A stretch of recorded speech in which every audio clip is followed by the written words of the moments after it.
ना कोई हिंदू है ना कोई मुसलमान, इंसान की औलाद है, हम हैं सभी इंसान। नमस्कार, स्वागत है आप सभी का समाचार वन इंडिया पे। मैं हूं आपके साथ अनुराधा सिंह।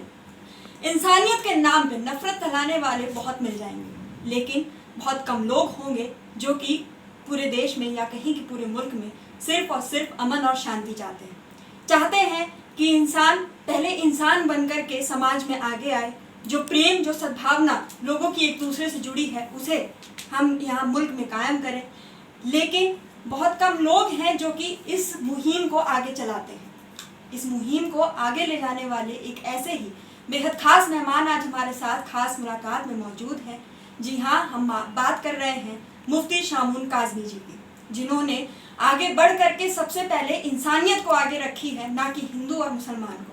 इनका सबसे पहला काम है कि किसी भी तरीके से मुल्क में अमन और शांति फैलाई जाए, ना कि नफरतें फैलाई जाए। मुफ्ती साहब, सबसे पहले तो बहुत स्वागत है आपका हमारे चैनल में। थैंक यू बेटा। जी मुफ्ती साहब, सबसे पहले आपसे यही जानना चाहूँगी कि इतनी नफरतें, दुनिया में इतनी नफरतें फैली हुई हैं। आज के टाइम पे भी लोग इतने ज़्यादा पढ़े लिखे हैं, लेकिन पढ़े लिखे होने के बावजूद जो एक नफरत का बीज है उनके अंदर पल रहा है। लेकिन उसको मिटाने के लिए आपने जो मुहिम चलाई है, ये विचार, ये सोच आपके अंदर कहाँ से आया कि नहीं, हम एक पहल बढ़ाते हैं तभी शायद देश में अमन आगे आएगा? हाँ बेटा, देखिए, जैसे एक मिसाल है कि सत्य परेशान तो हो सकता है मगर पराजित नहीं हो सकता। तो इसी तरह से जो अमन हमारी फितरत में हमारे मालिक ने, इस सृष्टि के रचयिता ने, जो हम सबका मालिक है, परवरदिगार, परमात्मा, गॉड, ईश्वर, अल्लाह, उसने हमें एक ही मर्द और औरत से, एक ही नर और नारी से पैदा किया है जी। हमारे दूध और खून के रिश्ते हैं। यानी मैं अगर ये कहूँ कि ज्ञान के दौर में अज्ञानता है, सारे ज्ञान कहते हैं कि संसार का पहला जो ज्ञान है, इल्म है, वो वेद है। और वेद जैसे वेदांता, एकम एवं अद्वितीयम। कुरान ने कहा कलमा खुदा, ला इलाहा इल्लल्लाह। बाइबिल ने उसी को आगे बढ़ाया, one God without second. Guru Granth यानी गुरु नानक जी ने सबको जमा करके एक सारे लोगों की अच्छाइयों को एक ग्रंथ बना दिया और उन्होंने कहा अव्वल अल्लाह नूर उपाय, कुदरत के सब बंदे एक ही नूर से सब जग उपजे, कौन भले कौन बंदे। तो सारा संसार, यानी अब हमारी संस्कृति जो भारतीय संस्कृति है, ये लाखों साल पुरानी है। उस संस्कृति ने, उस तहजीब ने हमें एक संकेत दिया और एक राह दिखाई, एक रास्ता दिखाया और कहा वसुधैव कुटुम्बकम। यानी ये सारी वसुधा एक परिवार है। हम सब पूरे ब्रह्मांड को, पूरी दुनिया को एक परिवार समझते हैं जी। और ये संस्कृति भारत की है। उसी को अगर आप कहें अरबी में करके ट्रांसलेट करें तो अल खल्कु अयालुल्लाह, तमाम मखलूक, तमाम कायनात उसी ईश्वर की बनाई हुई है, उसी मालिक की बनाई हुई है जी। अब रह जाता है आगे ये कि इंसानों को एक छोटी सी जिंदगी देकर के उस मालिक ने यहाँ दुनिया में भेजा है और वो एक वक्त गुजारता है और चला जाता है। और उसकी कुदरत को मैं ये कहना चाहता हूँ कि उसकी कुदरत को पहचानने के लिए ये है कि अभी एक ऐसी वबा आई कोरोना के नाम से, और उसने कितना प्रभावित किया, सारी दुनिया परेशान हो गई, किसी के पास उसका हल नहीं था। आज मैं ये कह सकता हूँ अपने बहनों और भाइयों से कि हमें अपने दूध और खून के रिश्तों की पवित्रता को कायम रखना चाहिए। अपने भाईचारे को, इंसानी जो हमारा भाईचारा है कि हमने एक ही माँ बाप का हमारी रगों के अंदर दूध और खून है, उसकी पवित्रता को हमें आगे बढ़ाना चाहिए। ऐसे हालात में कि कैसे हम अपने बहनों और भाइयों को अमन की राह पर, और अमन की राह तो देखिए मैं आपसे ये कह सकता हूँ कि असुर ताकतें और देवी ताकतें, असुर ताकतें हमेशा पराजित हुई है और होंगी, और देवी ताकतें यानी फरिश्तों की ताकत जो है वो हमेशा जो है कामयाब रही है। अब हमने जैसे मैं आपसे कहूं कि हमने 25 सितंबर को यहाँ RIDT ऑडिटोरियम में एक कार्यक्रम का आयोजन करने जा रहे हैं राष्ट्रीय सर्वधर्म एकता संघ के बैनर पर। और उसमें हमारे चीफ गेस्ट, हमारे मुख्य अतिथि आदरणीय परम आदरणीय इंद्रेश कुमार जी, जिन्हें हम प्यार से भाई जी कहते हैं। ये मेरा सौभाग्य है कि 2003 में जो सबसे पहला डायलॉग उन्होंने किया था हिंदू और मुसलमानों के बीच में बैठ करके, और कहा था कि भाई आओ हम आपस में मिल करके एक दूसरे को जानने की कोशिश करें, अगर कहीं हमारे अंदर दूरी है तो उन दूरियों को कुर्बतों में बदलें। उस प्रोग्राम को मैंने संचालित किया था और मैं उसके ऑर्गेनाइजर में एक था, और उसे हमने बहुत आगे से, और 18 साल का ये सफ़र आज फिर मुझे ये सौभाग्य प्राप्त होगा कि संत प्रवृत्ति के, यानी एक संत जैसे एक विद्वान आदरणीय हमारे भाई इंद्रेश कुमार जी उसमें पधारेंगे। और जब उनका, मैं देहरादून के लोगों से कहना चाहूँगा कि उत्तराखंड का हमने सिलेक्शन क्यों किया। उत्तराखंड ये देवभूमि कहलाती है, और देवभूमि का अगर मैं ट्रांसलेट हिंदी में करूँ, उर्दू में करूँ, तो उसका ट्रांसलेट ये है कि फरिश्तों की ज़मीन।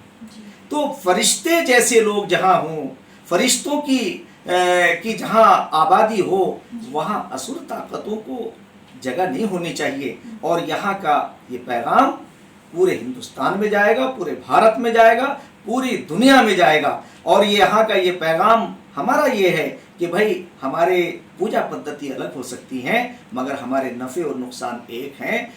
हमारे अगर कोई, जैसे कोरोना जैसी बीमारी, अगर किसी भी, उसने ना किसी की जात देखी है, ना पात देखी है, ना उसने क्षेत्र देखा है, ना उसने किसी बड़े और छोटे को देखा है, जो उसके सामने आ गया वो उससे प्रभावित हुआ और उसने उसे नुकसान पहुंचाया। तो इसलिए मैं आज आपके माध्यम से अनुराधा सिंह ये कहना चाहता हूं कि पैगाम पहुंचाना चाहता हूं आपके इस अच्छे चैनल के माध्यम से कि देवभूमि उत्तराखंड, और ये कैपिटल है हमारे उत्तराखंड का, देवभूमि का, यानी फरिश्तों की ज़मीन का, स्टेट ऑफ फरिश्ता, उनके लोगों से कहना चाहूँगा कि आप आइडियल हैं और अपनी आइडेंटिटी को आप आगे बढ़ाएं, ताकि पूरे मुल्क के अंदर अमन की हवाएं चलें और अमन की फ़िज़ा कायम हो जाए। एक दूसरे से दूध खून का रिश्ता है। आज अखबारों में जो समाचार आते हैं या चैनलों में जो समाचार छप रहे हैं,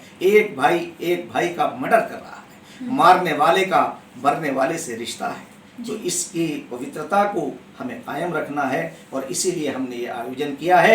मैं चाहूँगा यहाँ के लोगों से बड़ी तादाद में कि वो आदरणीय परम आदरणीय हमारे भाई इंद्रेश कुमार जी का भाषण सुने, उनका प्रवचन सुने, और उन्हीं के साथ हमारे जो मेहमान हैं वो बड़े काबिल तरीन लोग हैं, जो पूरी दुनिया में और ख़ास तौर से हिंदुस्तान में अमन की बात को आगे बढ़ा रहे हैं। उसमें हमारे स्वामी चिदानंद जी महाराज, जो ऋषिकेश प्रमार्थ आश्रम के उस मठ के अध्यक्ष हैं, मठाधीश हैं, वो भी हमारे बीच में पधार रहे हैं। और लेफ्टिनेंट जनरल जमीरुद्दीन शाह साहब, जो अलीगढ़ मुस्लिम यूनिवर्सिटी के वाइस चांसलर रहे हैं, वो भी हमारे बीच में आएंगे। और अभी एक विद्वान, उन्होंने एक किताब लिखी है समन्वय के ऊपर, मीटिंग ऑफ माइंड। तो हमारा इसका उन्वान भी है मीटिंग ऑफ माइंड। तो उस किताब के जो रचयिता हैं, उसके जो लेखक हैं, आदरणीय हमारे भाई डॉक्टर ख्वाजा इफ्तिखार साहब भी उसमें पधार रहे हैं। ये हमारे बहुत सौभाग्य की बात है। और इनके अलावा हमारे आदि लोग जो और विद्वान हैं वो भी इसमें आएंगे। तो मैं उत्तराखंड के लोगों से विनम्र अपील करना चाहता हूँ कि वो हमारे इन विद्वानों का, और ख़ास तौर से हमारे भाई इंद्रेश कुमार जी, जो उन्होंने राष्ट्रीय स्तर पर नहीं, पूरे वर्ल्ड लेवल पर जहाँ भी कोई कमज़ोर आदमी है, मजलूम है, उसकी आवाज़ को उठाया है। चाहे वो तिब्बत का मामला हो, चाहे नेपाल का मामला हो, उन्होंने अंतर्राष्ट्रीय मंचों पर भी लोगों के दुख और सुख में वो शरीक रहे हैं। ऐसे हमारे परम आदरणीय डॉक्टर इंद्रेश कुमार भाई जी आ रहे हैं, तो मैं यहाँ के लोगों से कहूँगा कि आपको उसमें शिरकत करनी चाहिए। उसका समय शाम 5 बजे का है और मेरी ये दरख्वास्त होगी आपके माध्यम से कि उसमें ज़्यादा से ज़्यादा लोग आएँ और इस मिशन को हमारे कामयाब करें। मुफ्ती साहब, इतने लंबे वक्त से आप इस नेक काम में लगे हुए हैं, लोगों को एकत्रित करने में लगे हुए हैं, लेकिन इस काम के जिस काम में आप आगे बढ़ रहे हैं उस काम में आपको काफ़ी मुश्किलों का सामना करना पड़ा होगा। जाहिर सी बात है कि जब एकता की बात हम करते हैं तो चाहे हिंदू हो चाहे मुसलमान हो, बहुत लोग होते हैं जो कि धर्म के नाम पर नफरत फैलाने के लिए आगे आ जाते हैं कि एक मुसलमान होकर के आप हिंदू सोच को कैसे आगे बढ़ा सकते हैं, या हिंदू होकर के एक मुसलमान सोच को कैसे आगे बढ़ा सकते हैं। तो ऐसे लोगों के लिए आप क्या कहेंगे, क्योंकि शायद ऐसे ही लोग हैं जिनकी वजह से एकता अभी भी नहीं आ पाई है। हाँ, देखिए, मैं पहले तो कहूँ कि जब भी कोई काम होता, जब आदमी कोई अच्छे काम की तरफ चलता है तो कठिनाइयाँ भी आती हैं, दुश्वारियाँ भी आती हैं, मगर जब उस मालिक के काम के लिए, ईश्वरीय काम के लिए इंसान चलता है तो वो कठिनाइयाँ ख़त्म होती चली जाती हैं। कठिनाइयाँ तो अब भी आ रही हैं, अब आगे भी आएंगी, मगर वो कठिनाइयाँ होती हैं क्योंकि असुर ताकतें जो हैं वो भी अपने असरात लाती हैं, मगर वो फिर जब वो देखती हैं कि भाई सच जो है, ये सत्य को हम पराजित नहीं कर सकते, तो वो या तो भाग जाते हैं या सरेंडर कर लेते हैं। तो मैं इसी बात को ये मैं ज़रूर कहूँगा कि अच्छे लोगों की तादाद आज भी अमन चाहती है, भाईचारा चाहती है, आपस में क्योंकि हमारे दूध और खून के रिश्ते हैं उनकी पवित्रता चाहती है।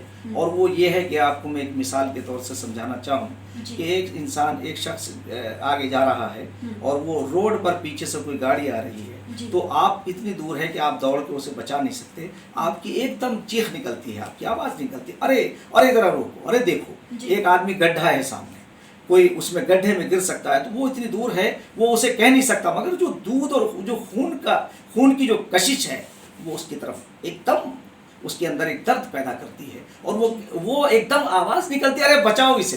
तो इसीलिए मैं ये कहना चाहता हूँ कि नहीं है ना उम्मीद इकबाल अपने कश्ती वीरान से, ज़रा नम हो तो ये मिट्टी बड़ी जरखेज़ है साथी। हाँ, मैं ये बात ज़रूर कहना चाहूँगा कि अमन पसंद लोगों को, जो राष्ट्र एक राष्ट्र श्रेष्ठ राष्ट्र, मैं इसमें ये कहना चाहूँगा कि राष्ट्र से बड़ी कोई चीज़ नहीं है। और एक बहुत ही एक अहम पैगाम आपके ज़रिए से मैं अनुराधा ये कहना चाहता हूँ कि मैं एक बात कहूँ, माई होम इंडिया, मेरा भारत मेरा घर है। मैं जिस घर में रहता हूँ अगर वो घर खंडित हो जाए या कोई आकर के उसे नुकसान पहुँचाए तो मैं अपनी जान दे देता हूँ।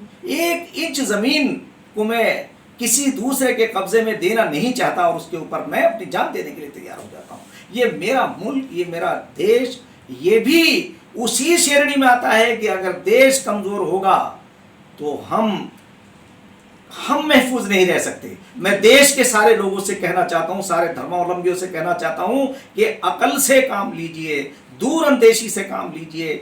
अगर आप ये कहते हैं कि हिंदू और मुसलमानों की बात करोगे तो हिंदू राजा महाराजाओं हों या मुसलमान बादशाह और नवाब हों, उन्होंने जब कोई चीज़ ऐसी हुई है और जुल्म किया है तो वो जुल्म जो है उसका मुकाबला लोगों ने उठ के किया है, या बाहरी ताकतों ने जब आकर के यहाँ आक्रमण किया है, अगर वो आक्रमण करने वाले मुसलमान हैं तो उन्होंने मुसलमानों को भी नहीं छोड़ा है।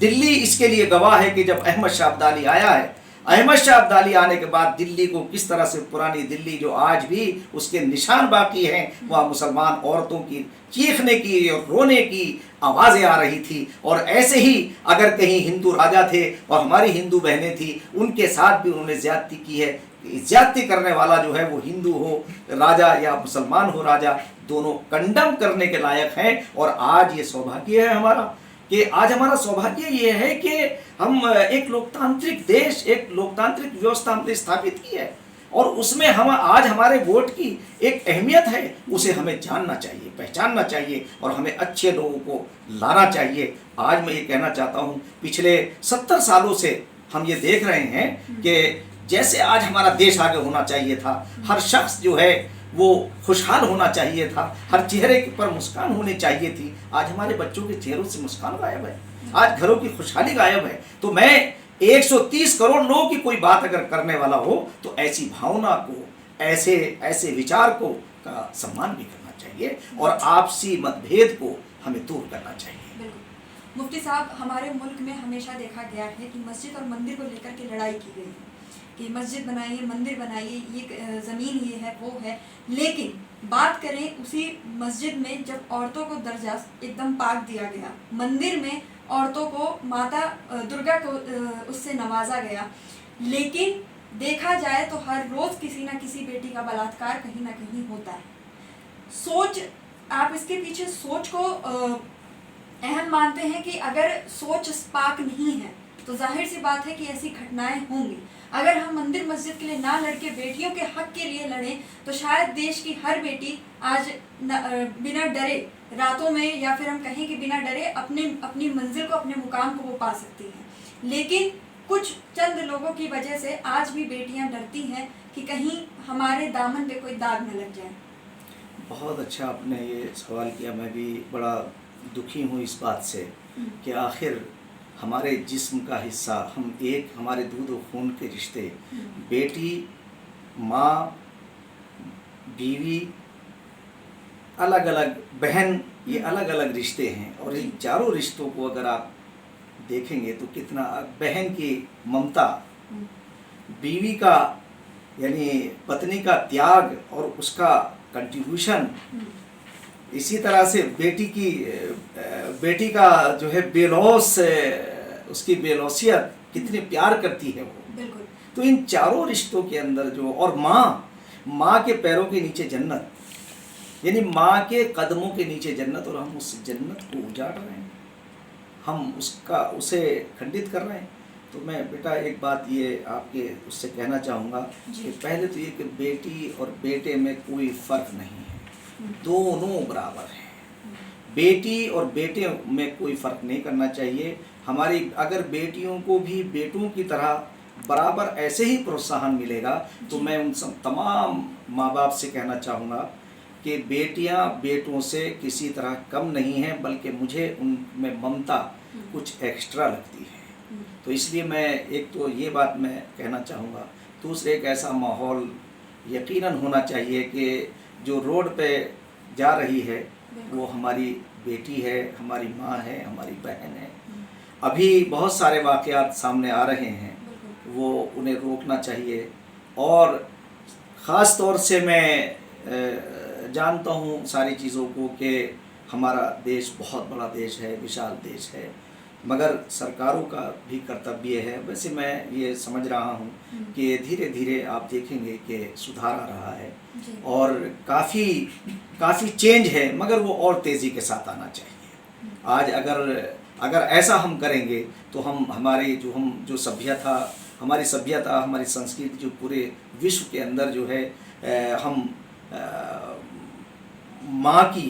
माँ के पैरों के नीचे जन्नत मानते हैं, और हम माँ दुर्गा और इसी तरह से जो और हमारी देवियाँ हैं उनकी हम पूजा करते हैं, तो वो हमारी पूजा बेकार होगी, वो हमारी सारे अच्छे काम बेकार होंगे। और मैं तो और ये कहना चाहूँगा इस बीच में कि अंदाज़े बयां गर्चे बहुत शौक़ नहीं है, शायद के उतर जाए तेरे दिल में मेरी बात, मस्जिद और मंदिर ये दोनों ईश्वर के घर हैं। उस मालिक कि वो स्थल है जहाँ उसे याद करते हैं जी। तो मस्जिद में भी ईश्वर को याद किया जाता है, मंदिर में भी उसे याद किया जाता है। जब हम साष्टांग करते हैं तो 8 अंग ज़मीन पर रखते हैं जी। जब सजदा करते हैं वो भी 8 अंग हैं। तो इसलिए हमारी पूजा पद्धति अलग हो सकती है, हमारे नफ़े नुकसान एक हैं। इन चीज़ों को, इन घटनाओं को हमें रोकना चाहिए और हमें वो माहौल बनाना चाहिए कि हमारा देश जो अपनी परंपराओं के लिए जाना जाता है, सारे जितने सारे दुनिया में मज़ाहिब हैं, धर्म हैं, वो सब यहाँ मौजूद हैं। और इसी तरह से सारी दुनिया के अंदर जितने मौसम पाए जाते हैं उतने 4 मौसम होते हैं, वो चारों के चारों एक वक्त हिंदुस्तान में 24 घंटे रहते हैं। कितनी बड़ी सारी दुनिया को जितनी चीज़ ऊपर वाले ने दी है उतनी आधी अकेले भारत को दी है जी।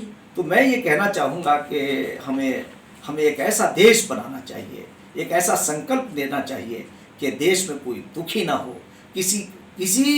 किसी शख्स का इसलिए उसके साथ ज्यादती ना हो कि उसकी पूजा पद्धति क्या थी, उसका नाम क्या था, उसकी जात क्या थी, उसका धर्म क्या था, बल्कि हर बच्चे को ऐसी एजुकेशन, फ्री एजुकेशन होनी चाहिए, ऐसे हमारे स्कूल और कॉलेज होना चाहिए, और शिक्षा का राष्ट्रीयकरण हो, और बहुत सारी चीज़ें हम कर सकते हैं और उस तरफ हम चल रहे हैं। आज मैं ये कह सकता हूँ कि हमारे देश कि जो इस वक्त देश को चला रहे हैं, मैं ये बात इसलिए कह रहा हूँ कि इससे पहले मैंने वो नारे नहीं देखे कि 130 करोड़ की बात कोई करने वाला जो हमारा प्रधान सेवक है वो इस बात को कह रहे हैं कि हम 130 करोड़। तो मैं देश के लोगों से कहना चाहूँगा कि अगर आप उन चीज़ों को पॉजिटिव लीजिए, अपने जहन के अंदर दूरियों को कम करिए, और ये देखिए कि जब एक बात होगी एक परिवार की, हम पूरा देश एक परिवार है, और उन भावनाओं को कोई प्रकट कर रहा है तो आप विश्वास करिए, मेरा विश्वास है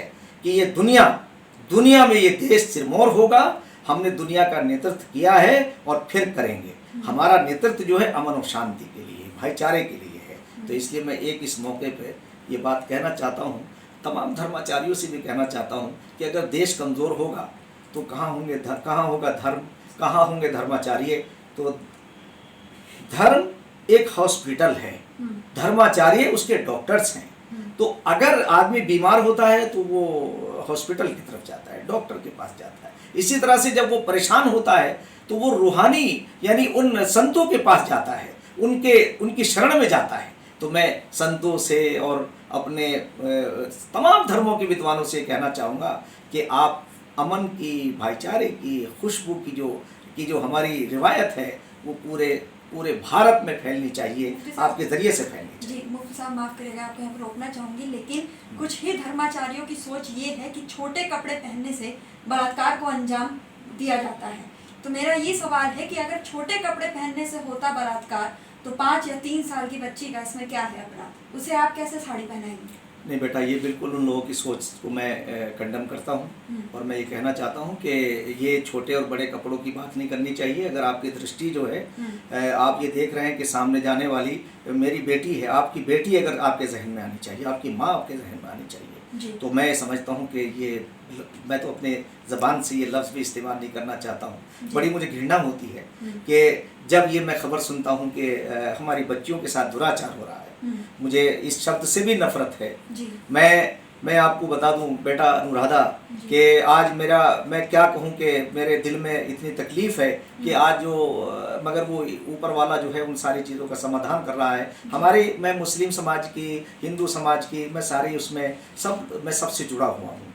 हमारी हिंदू बेटियां हों या मुस्लिम बेटियां हों, मेरी बेटियां हैं वो। और मैं जब ये देखता हूँ कि मैं एक परिवार परामर्श समिति हर हफ्ते होती है, मैं उसमें बहुत 10 सालों से उसमें मैं रहा, तो होता ये है कि एक जो नादान वो जो शौहर यानी पति है वो अनपढ़ है, जाहिल है, और वो आकर के अपनी पत्नी को मारता है, पीटता है, और अपने ना बच्चों का ख्याल रखता है, और वो जाहिल लोग हैं, और हम उनके सारे धर्मावलंबी उनके लिए खड़े हो जाते हैं। मैं उसे कंडम करता हूं और ये कहना चाहता हूं, जैसे 3 तलाक का मामला है, मैंने इसीलिए उसे सपोर्ट किया और कहा मैंने कि एक जिसे पता भी नहीं कि तलाक क्या लफ्ज़ है, तलाक है क्या चीज़, वो आके वो बेवकूफ़ आदमी आकर के उसे ये अंजाम देता है, और फिर वो तमाम धर्मावलंबी जो हैं कहते हैं कि इसे जेल में नहीं जाना चाहिए। अरे जो हमारी बेटी जिसने उसके लिए सारी चीज़ों को त्याग दिया है, वो उसके घर को उसका खाना बनाती है, जबकि खाना बनाने की जिम्मेदारी मैं बेटा अनुराधा मैं इसकी बात कर रहा हूँ, मैंने पढ़ा है जो हमारे ईश्वर दूत मोहम्मद साहब ने तो उस वक्त उस कुप्रथा को रोका जी। और आज मैं हजरत मोहम्मद साहब और श्री कृष्ण, मैं दोनों का एक मिशन था। यानी जब माँ द्रौपदी का अपमान हो रहा था तो श्री कृष्ण ने उस वक्त अर्जुन से कहा कि अर्जुन को उपदेश दिया कि तलवार उठाओ, तीर उठाओ, इनका वध करो, इन राक्षसों का। तो अर्जुन खड़े होते हैं और कहते हैं मेरे गुरु और श्री कृष्ण की तरफ एड्रेस करके कहते हैं, भगवान मैं कैसे, भगवान ये तो मेरा परिवार है, ये मेरा परिवार है, ये मेरे रिश्ते नाते मेरे नाती हैं। तब श्री कृष्ण कहते हैं अरे अर्जुन तुम ये भूल रहे हो, ये राक्षस हैं, ये तुम्हारा परिवार नहीं है, तुम्हारा ये राक्षस है, इनका वध करना तुम्हारा कर्तव्य है, तुम्हारा धर्म है। और एक क्षत्रिय का धर्म यही है कि वो जब कहीं अधर्म देखे तो उसके खिलाफ खड़ा हो जाए। तो इसलिए मैं बेटा तुम्हारी बात ने मुझे बहुत प्रभावित किया। मैं तुमसे ये कहना चाहता हूँ इस चैनल पे तुम्हारे इस माध्यम से कि तुम इसमें आगे बढ़ो। किसी एक बेटी के साथ भी ये घृणित घटना नहीं घटनी चाहिए। और देश का तमाम देश में कहना चाहता हूँ जो अच्छे लोग हैं, इन राक्षसों को जीने का हक नहीं है ना, उन्हें जीने का कोई हक नहीं है जो हमारी बेटी को जीवित नहीं देखना चाहते। ये तो नस्लें इंसानी, तुम अपनी नस्लों को, आने वाली जनरेशन को बर्बाद कर रहे हैं। और मैं बेटा अनुराधा ये बात मैं कह सकता हूँ तुम्हारे उन राक्षसों से कहना चाहता हूँ कि सुधरो। ये औरत से यानी महिला से ज्यादा प्यार की कोई चीज नहीं है। ये कितना करुणा और कितना प्यार उसमें होता है। कभी कभी जब माँ की ममता को देखोगे और बेटी की मोहब्बत को देखोगे तो तुम्हें एहसास होगा। और मैं ये समझता हूँ कि जो लोग ये बात कहते हैं कि ऐसा हो गया, वो दृष्टि को उन्हें चेंज करना चाहिए। मुफ्ती साहब बहुत शुक्रिया आपका हमारे साथ जुड़ने के लिए। जैसा कि आपने देखा हमारे साथ मुफ्ती साहब जुड़े हुए थे जिन्होंने हमें एकदम इस बात को बहुत ही साफ शब्दों में कहा कि देश तभी एक अच्छा राष्ट्र साबित होता है, एक अच्छा देश साबित होता है जब लोग एक साथ एकत्रित होते हैं। भारत हमारा घर है और इसमें हम रहने वाले सभी परिवार के हैं ना। यहाँ पे हम धर्म के नाम पर या फिर एक मजहब के नाम पर अगर हम नफरतें फैलाते हैं तो हम वैसे ही अपने घर को तोड़ रहे हैं जैसे कि एक परिवार को किसी बाहरी के आने से या फिर किसी एक गलत सोच की वजह से तोड़ा जाता है। साथ ही सर्वधर्म रक्षा संघ ने एक कार्यक्रम का आयोजन 25 तारीख को किया है जिसमें आप बड़े से बड़े जो मुफ्ती साहब हैं, मुफ्ती साहब के निर्देश में और इंद्रेश जी वहाँ पर आएंगे, आरएसएस के बड़े नेता हैं जो कि इस बारे में हमें बताएंगे कि अगर हम सब चाहें तो एकत्रित होकर इस देश को अमन और शांति फैला सकते हैं। इस देश को हम एक अच्छी मिसाल हम अपने देश के माध्यम से दे सकते हैं और हिंदुस्तान में जितनी नफरतें फैल रही हैं उसे ख़त्म कर सकते हैं। ऐसी ही और भी खबरों को हम आप तक पहुंचाते रहेंगे। तब तक के लिए देखते रहिए समाचार वन इंडिया। मुझे दीजिए इजाज़त।